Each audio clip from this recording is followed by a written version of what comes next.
When We Disagree is a show about arguments, how we have them, why we have them, and their impact on our relationships and ourselves. Have you ever been friends with a contrarian? What I mean by contrarian is someone who automatically, reflexively, maybe compulsively takes the other side of whatever claim you just made. This isn't the same as disagreeing with someone on this or that issue. It's a process, and a long one at that. They take the other side at nearly every point. It doesn't matter what the claim is. You say you like deep dish pizza, and you know what they're going to say. You say you're really starting to fall for someone, and you know what they're going to say. You say you don't like the term self-care, and you can feel the yeah, but coming. Consistency is also not something that matters to the contrarian. They'll attack the pharmaceutical industry one week and defend them the next. I used to seek out people who were argumentative because they could be fun, knowledgeable, and interesting. More and more I feel a little differently. Contrarianism feels like know-it-alling and conversational one-upping. I'm Michael Lee, Professor of Communication and Director of the Civility Initiative at the College of Charleston. Our guest on When We Disagree is Julia from upstate South Carolina. Julia, tell us an argument story. Hi, thank you so much for having me. This story happened about 2 years ago, and it's when I got into an argument with a man about 40 years older than me. So, as a little bit of a background, I come from a very athletic family. I have 2 younger brothers, and my dad was a professional cyclist as his career, so he always pushed all 3 of us to be athletic and to pursue a sport. So I grew up playing tennis as my main sport, played all throughout middle school and high school, and it was fun and super competitive until I reached high school, essentially. So once I reached high school, I mostly just played on the team because it was fun with my friends, and it was just like the adrenaline of playing on a team. And then as soon as the season ended my senior year, I don't think I've touched a racket since then. Full transparency. So after that, I needed to find a new sport. I was like, I have to keep myself busy, so I got into running.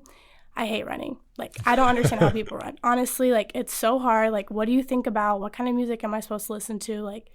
Just got boring. And one of my really, really good friends, her name is Emily. She is so fit, like a bodybuilder. She lifts at the gym 6 to 7 days a week, and she loves it. She's so strong, and I think she's so admirable too.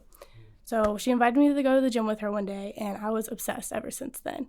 I started out working with her because gyms are really intimidating. I walk in and I don't know where I'm going. I don't know what weights do what. There's a bunch of big, strong men around me. I was scared. So I would only go with my friend Emily. Eventually I got better and I started going by myself. And yeah, that's essentially where this argument stems from. It's kind of around a woman stereotype weightlifting. So this was about 2 years ago, summertime, probably July. I was at the lake with my family, and they had a bunch of their extended friends there too. So one of my dad's somewhat close friends, his name is Max. Max is a little bit controversial. He always has been. Honestly, I think everybody has friends of their parents that they don't really like. Max is one of those for me. And anyways, everybody's on the boat, and I get on the boat, and I take off my cover-up, which was a big t-shirt. And then Max just stemmed off, and he was like, "Oh my gosh, Julia, you're starting to look like a man. You better stop lifting weights." Okay, and me being the timid 17-year-old girl, I was so sad. I was like, "Oh my gosh." I was looking around. I was embarrassed. And yeah, it's not so much the comment himself made me feel insecure. I was more so just embarrassed. I was like, wait, maybe he's right. Because all the other girls in the boat had a different type of leaner body. And my shoulders were a little bit bigger. It wasn't shocking or anything. But I guess to him, he was surprised. So me being offended, I didn't say anything back because I'm shy. I just kind of stood back, and I looked around to see if anybody heard. And then he clapped back and said something around the lines of, "Women shouldn't be in the weight room. It's unattractive and unnecessary. They should just stick to yoga or Pilates." And at that point, I looked at my dad and I was like, "Are you serious?" And my dad, I'm his only daughter, he's very protective. And then he just quickly glanced at his friend to tell him basically, "Shut up, stop that." Yeah. And then basically that's pretty much it. And I mean, it's not the biggest deal in the world. I didn't clap back and say anything, but it definitely did strike down my confidence for a little bit. And I stopped going to the gym for a while. I literally took his advice. I was like, I'm just going to start running again. Maybe he's right. Maybe I'm getting too bulky. But no. And obviously every teenage girl struggles with like body image and like even eating. And when I was in the gym lifting weights, I had never had a healthier relationship with food. You know, like I was prioritizing carbs and proteins and like good filling up, like energizing foods while I was lifting weights because I knew that it was good for me. I knew that it was going to help me like the next day. Like I think nutrition is so interesting. I think it's something that like people should like learn and prioritize. But like, yeah, like that came from being in the gym and lifting weights, just started super healthy habits for me. And then him saying that made me want to like cut down on eating again, start a bunch of cardio. So that just like kind of like sucked. But anyways, fast forward to now, back in the gym, eating whatever I want and happy. But this is just like something that I think about every so often.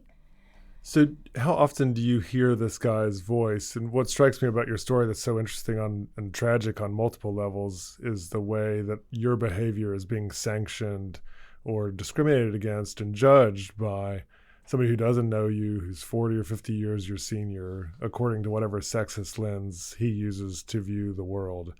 And then I can think of instances in lots of people's lives in which a stray judgy comment, frankly, from a relative stranger sticks in their head as they do the thing that they're growing to love. And they can't help but hear the Max's in their life, their voice, this Max's voice saying, you know, you shouldn't really be doing that. Should you really be doing that? It's just constant second guessing.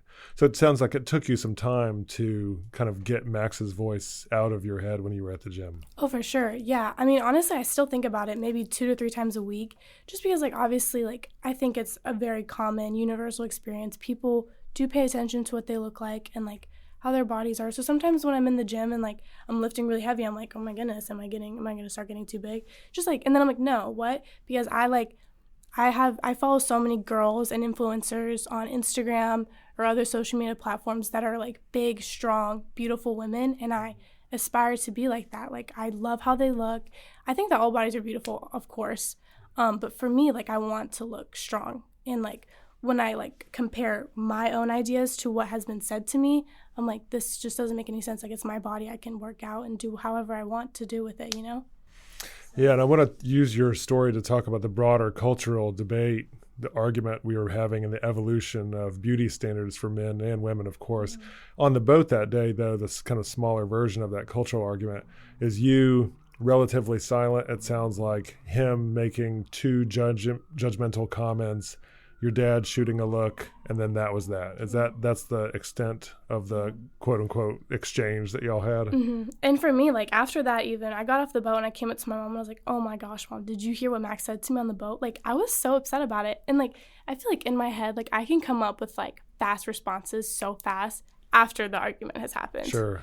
Like as soon as he said that to me, I was like, blank face, no words came out. Literally, I think I just said the word when he said that. That's right. And then like 2 hours later, I was coming back with so many like responses and reasons as to why he can't tell me what to do. That's why I'm happy. But like, again, I'm going to butcher this because I'm not a French speaker, but I believe in French it's the l'esprit d'escalier, which is the spirit of the escalator. And the metaphor is it's only on the escalator leaving the argument that you think of the right thing that you should have said in that moment. But I know exactly what it is that you're talking about.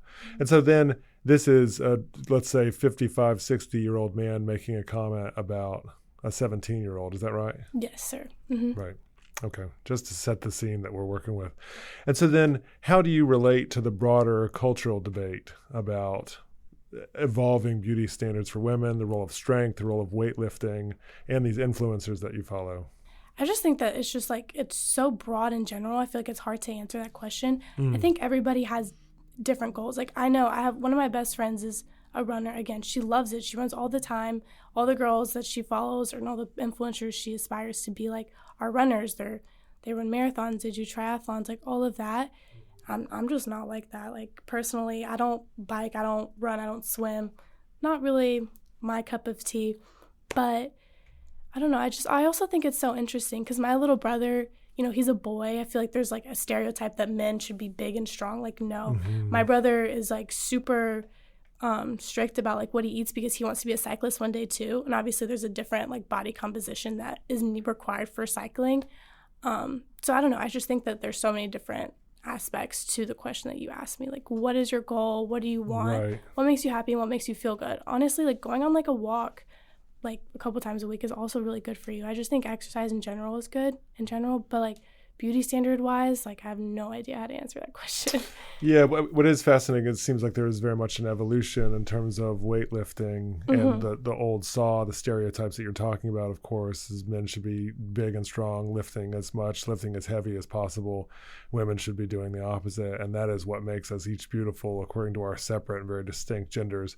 This is a very different situation that we're working with, and so this older guy, Max, on the boat seemed like he was enforcing an older way of thinking about that. And you and many others are part of a forefront of people who are trying to change the culture's mind and change your own mind, but still have to fight the literal Maxes of the world as well as the Maxes in all of our heads in the world, saying you're going against an old stereotype and who are you to step outside of your lane.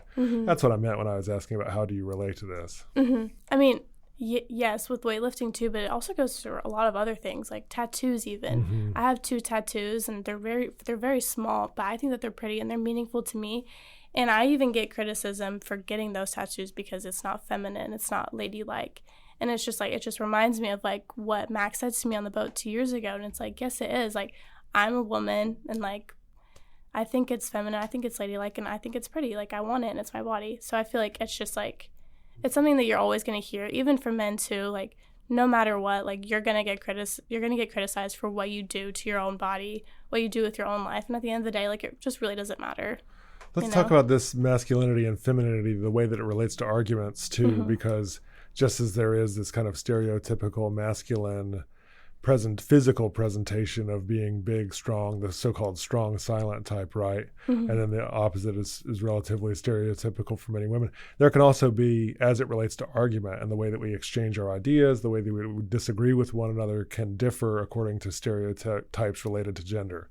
Men, of course, are allowed to be being verbose, being aggressive argumentatively, and then the same, it being a double standard if it's applied to women. And so when you are in an argument with somebody, irrespective of the boat, when you're in an argument with somebody, characterize yourself as an arguer. For my viewpoint, you're saying? Are you verbose? Are you aggressive for your point? Do you seek out arguments? Do you avoid arguments? I honestly avoid arguments, but I weirdly kind of enjoy it. Sometimes, like, I'll sit down with my friends and we'll be like, what controversial topic can we talk about today? It's just, like, fun. Like, but I would never argue about something that I don't, like, I'm not an expert on, you know? Like, other than, like, my own opinions with, like, obviously what we're talking about today, like, with my irksome argument. But, yeah, I usually do completely avoid arguments. I'm not a very confrontational person. If you say something disrespectful to me, I'll probably just, like, I'll either brush it off or I'll just be like, don't say that to me again. Or, like, I don't like how you said that. But I'm not going to, like, go on a full tangent and yell at anybody. But if you, amongst your friend group, a group of people you feel very safe with, that is a space in which you can mix it up and feel some joy in the exchange of ideas. And so separate those two for me if you can. So I, a stranger, say something rude to you and you either slough it off or just dismiss me quickly but don't get into it with me, versus really liking the back and forth, even an extended back and forth with friends. What's the difference? I feel like the difference is just debate. I love debating with people. I think that it's fun. And again, what you said, exchanging ideas and opinions with, like, people I feel safe with. Like, obviously, like, people can get offended very easily, and, like, I would never want to offend anybody, but I know with my friends and stuff, we're able to openly talk about our ideas and opinions on stuff and, like, learn from each other, or, like, be like, I don't really know if that's right, in a safe, non-judgmental environment. But if I were to just get into a small, like, confrontational argument with a stranger, it would be like, it's not a big deal, like, I'm probably never gonna see you again, or, like, if I do, like, it's, again, like, neither of us have huge impacts on each other, so I wouldn't go all the way to argue with them. And I hear you making a subtle distinction between an argument and a debate. In a debate, the relationship is not on the line with you and your friends because you know you're safe from having to leave one another's lives or being iced out. With a stranger, not necessarily the case. And also in a debate, ideally, you're just exchanging ideas, and the phrase, the force of the better argument can win the day. And maybe there's others there who are listening who can judge as to who's doing a better job of debating. Whereas in an argument, there can be insults, ad hominem attacks, distractions, red herrings, anger, maybe perhaps more emotional, and the relationship could be on the line as well. Absolutely. Mm-hmm. Yeah. Thank you so much for being on the show today, Julia. Thank you so much for having me. Yeah. When We Disagree is recorded at the College of Charleston with creator and host Michael Lee. Recording and sound engineering by Jesse Kunz and Lance Laidlaw. Reach out to us at whenwedisagree@gmail.com.